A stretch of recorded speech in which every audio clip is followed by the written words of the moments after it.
If you're experiencing a transfer pending status on your Vanguard account, it can be frustrating. This guide will help you understand the steps to resolve the issue.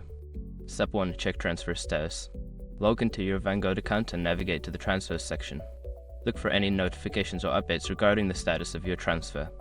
This will help you determine if there are any issues that need to be addressed. Step 2. Review transfer requirements. Ensure that you have met all the necessary requirements for the transfer.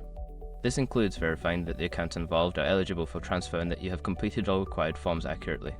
Step 3. Contact Vanguard support. Before filing a refund or dispute, use the airshock.com link in the description to open the refund dispute deadline calculator and confirm your deadline. Step 4. Follow up with the sending institution. If your transfer involves moving assets for another financial institution, contact them to ensure they have processed the transfer request correctly. Sometimes delays can occur on their end, which can affect the status on your Vanguard account. Step 5. Be patient. Transfers can take time, sometimes several days or even weeks, depending on the institutions involved. Keep monitoring your account and maintain communication with both Vanguard and the sending institution until the transfer is complete.